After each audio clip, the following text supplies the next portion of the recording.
Fridays with Geraldo segment tonight, as we've been reporting, these iPads, Blackberries, Androids, iPhones, causing all kinds of chaos. Young children are texting inappropriate things, so are adults.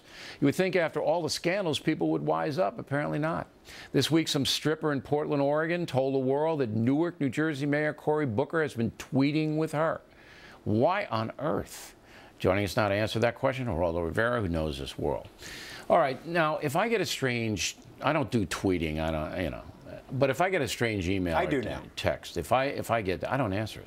All right, I never would ever answer it in any way if I don't know the person. No way, because it's too dangerous. Why can't these people figure this out?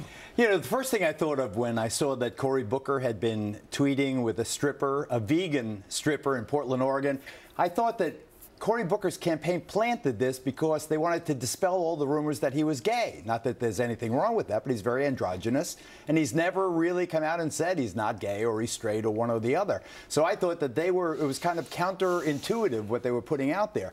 Then when I read the tweets themselves, they were pretty innocuous. Now, to your point, I remember when email first hit, and I was getting emails from people at a point in my life where I was very receptive to being flattered and all the rest of it. And I'd answer back, and it turns out that, it was just fraught with complication. Thank God I didn't have these things when I was a younger person. There is a seduction about it. You get flattered. You are this, you are that, and then you respond in kind, and then before you know it, you get in trouble like Anthony Weiner did. All right, so you believe that it is all about ego. It's particularly for men with women telling them how great they are or whatever, and then the men like that, and then this flirtation ups the ante. But again, here's the question. I mean, we've seen reports of guys like Colin Powell. All right, he didn't do anything wrong, but some Romanian woman, some crazy woman, was emailing him or whatever, and he didn't reply in any bad way, but he replied. And I'm going, why on earth would you do that? Because you know what the world is like. You know what the world is like. There are lawyers lined up to blackmail famous people and corporations from here to California, okay? They don't care. They just want anything. And then there are sick people who want attention who will do anything. Let me drag this back to Cory Booker for a second. I think, how you follow somebody on, remember, I was going to run for Senate against Cory Booker in New Jersey, so I followed him on Twitter. Cory Booker exists in a digital, virtual world. There are times when in a single hour, he would send out 20 or 30 tweets. This is in a city, Newark, New Jersey, where he is nominally still the mayor, where they, at one point earlier in September and at the end of August, they had a murder a night in a city of less than 250,000 people.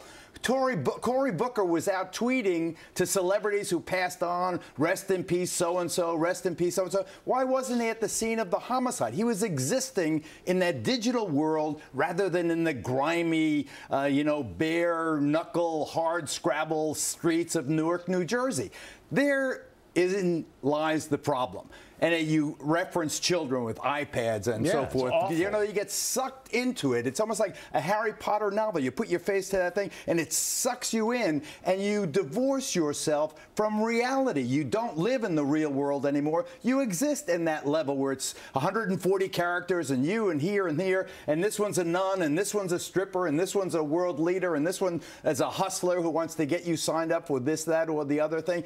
Therein lies the danger. Now, I question, how can a person be a high elected official, a senator of the United States, the most deliberative body on earth, when you're all day long, you're not even looking up to see what the scenery is. You've got your face buried in your iPhone or your BlackBerry. A lot of people in corporate chieftains, a lot of people are addicted to this stuff. It is addicting.